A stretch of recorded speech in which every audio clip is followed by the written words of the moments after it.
Olha, eu sei que a Coralie Farger, a diretora do Vingança de 2018 e agora do A Substância de 2024, só tem basicamente esses dois longas-metragens no currículo, mas eu já considero ela, e considerei na época que eu vi o Vingança, um dos nomes mais interessantes trabalhando com horror na contemporaneidade. E agora nesse filme, nesse segundo, no A Substância, eu acho que é mais do que uma voz interessante, mais do que uma autora, mais do que uma pessoa que claramente tem uma assinatura muito intensa, a Coralie Farger é também uma diretora de um destemor inacreditável. Eu acho que poucas vezes eu vi alguém ir tão longe na própria premissa quanto eu vi nesse filme que está agora em cartaz nos cinemas e que concorreu à Palma de Ouro em Cannes. Foi, inclusive, muito comentado lá, né? A Substância foi, quando surgiu, quando foi exibido pela primeira vez, muita gente falou até em possibilidade de Palma de Ouro. Acabou vencendo o prêmio de roteiro, que foi muito justo, porque ele realmente tem um desenvolvimento, um desenrolar de uma premissa essencialmente muito simples e de uma profundidade temática que muita gente poderia apontar como rasa,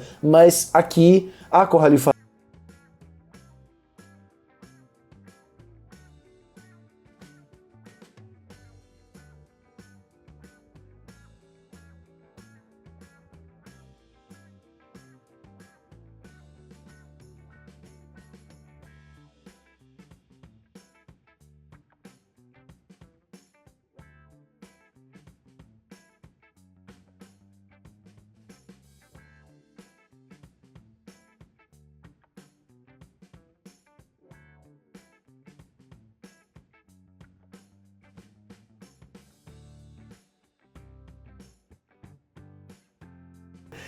e também no Letterboxd, né, em que eu tô sempre fazendo comentários sobre filmes ao longo das semanas, tanto lançamentos como outras coisas mais que eu vou assistindo. A Substância parte de um conceito bem cronenbergiano, e o filme tem muito do cinema do Cronenberg, apesar de que visualmente, especialmente em algumas escolhas formais realmente da Coralie Farger, ele vai em direções bastante diferentes, mas eu já chego lá. Ele vai tratar dessa personagem principal vivida pela Demi Moore, aqui num trabalho extraordinário, provavelmente o trabalho mais incrível da carreira dela, sem dúvida, é o trabalho mais desafiador que ela já fez, e talvez o trabalho mais desafiador que a maioria das atrizes já tenham feito, na realidade. Bom, essa personagem é uma atriz muito famosa, muito aclamada já há muito tempo, já venceu o Oscar, já venceu tudo que tinha que vencer, quer dizer, já viveu boa parte do que tinha que viver em termos de auge na carreira, e tá ali nos seus 50 anos, claramente chegando já num ponto de esgotamento para aquela televisão. O pessoal tá pensando já em substituí-la, até o ponto que ela faz realmente 50 anos, que de acordo aí com os padrões de mercado já é considerada velha, né, para um programa de televisão, e ela é colocada para fora pelo produtor, chefe, diretor daquele programa de televisão, que é vivido pelo Dennis Quaid, numa interpretação bem exagerada, bem propositalmente caricata, em que ele faz essa coisa bem grotesca, e que a Coralie Farger, mais uma vez, como ela tinha feito muito no Vingança, foca ali na boca dele comendo camarão de um jeito bem nojento, né? Aqueles closes na boca, aqueles ruídos, um efeito sonoro muito intenso, aquele trabalho realmente para não deixar nenhuma dúvida, né, de que a gente está lidando com a criatura mais asquerosa possível. Então não existem camadas aqui com relação a esse tipo de personagem, é realmente a caricatura do homem nojento. Ele coloca, portanto, a personagem para fora e ela rapidamente começa a entrar em pânico, começa a entrar em crise, porque ela não conhece outra coisa na vida que não aquele estrelato ali. E depois que ela sofre um acidente de carro, ela tem contato com uma substância, e isso cai realmente de paraquedas na vida dela, como numa fábula. O filme tem muito um caráter de fábula mesmo, de fábula grotesca, de fábula mórbida, mas é uma fábula. E essa substância, que é uma substância injetável, ela faz com que a pessoa liberte de si mesma, né, do próprio corpo, um outro eu, né, um eu mais jovem, mais bonito, mais perfeito, mais incrível, enfim, uma versão melhor dela mesma. Então ela toma essa substância, ela injeta essa substância e de dentro dela emerge o seu eu alternativo, que é a personagem interpretada pela Margaret Qualley, uma atriz que há muito tempo eu gosto, que eu elogio sempre que eu posso, e que novamente tá num trabalho absolutamente sensacional. Talvez, assim como a Demi Moore tá no trabalho mais desafiador da carreira dela aqui, de longe, a Margaret Qualley também, medidas as devidas proporções de idade, né? Não é que a Margaret Qualley tem muito mais tempo pela frente ainda para fazer papéis ainda mais loucos e ainda mais desafiadores, mas eu duvido que nos próximos anos ela consiga chegar no nível de insanidade de qualquer outra produção que esse filme aqui chega.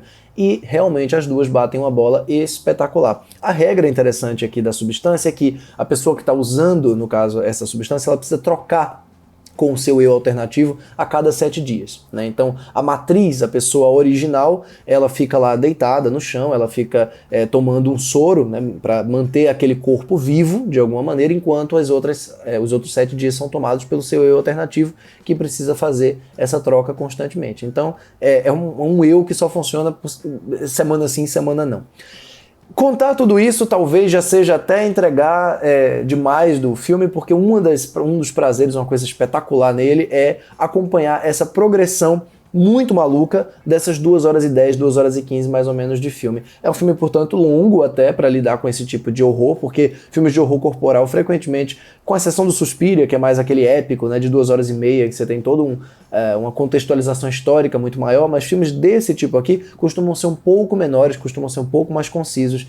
E a Coralie Farger consegue, ao longo de mais de 2h10 de duração, jamais perder o ritmo e jamais dar marcha ré também. É um filme que a cada 15 minutos ele fica mais absurdo e a cada 10 minutos, ou 5, diga-se de passagem, ele revela uma proposta mais ousada para aquela substância. Ele tem um clima de antecipação muito impressionante logo na cena em que acontece a primeira grande transformação, a primeira cena realmente grotesca do filme, em que a Margaret Qualley sai de dentro da Demi Moore, que é uma cena muito impressionante. Mas é uma antecipação muito pesada, porque se aquilo, que é um momento em princípio de deslumbramento, é um momento de começo de um possível sonho febril para a personagem, imagina o pesadelo que vem pela frente.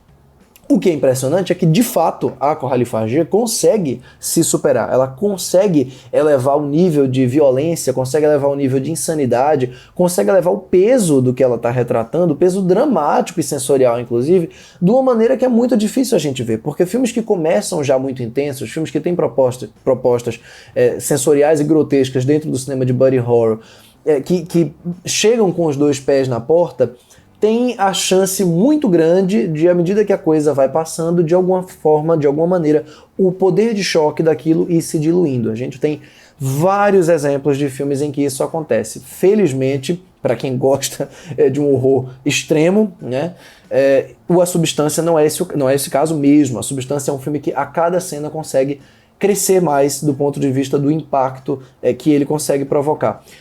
Primeira coisa é que quem espera explicações, de onde é que vem essa substância, por que a pessoa deu a substância, porque aquilo não é uma coisa comprada, né? É uma coisa que realmente cai de paraquedas, é uma cobaia do quê? É um experimento científico para quem? Nada disso interessa aqui, nada disso mesmo. É um filme que não trabalha com ficção científica, embora a premissa seja uma premissa que remeta à ficção científica. O que ele está interessado é na causalidade, ele está interessado no efeito daquilo. E claro, no efeito daquilo não só nos personagens, como no espectador. É um filme muito forte do ponto de vista dramático, não propriamente pelo desenvolvimento ou profundidade dos personagens, mas pela intensidade das reações deles às coisas que estão acontecendo. Portanto, não é um filme que eu já ouvi algumas pessoas falando que ele tem uma complexidade muito grande na dinâmica das personagens. Bom, a complexidade ela existe, mas ela não existe naquela camada do personagem que tem um backstory, que a gente conhece tudo sobre a vida dele. Não tem nada disso aqui. Tudo é uma versão hiper estilizada, tudo é uma versão absurda, tudo é uma versão alternada quase, como se o próprio filme fosse uma versão alternativa do mundo, né? Fazendo aí essa interface dele com o que ele está retratando. Ele é, de fato, um filme em que a própria geografia de Los Angeles, se você for parar para observar, ela acontece a partir de blocos muito isolados. Então o apartamento da personagem é um apartamento gigantesco, um apartamento amplo, que tem uma vista maravilhosa para um outdoor, que no começo é um outdoor ocupado pela Demi Moore, depois vira um outdoor ocupado pela Margaret Qualley, né?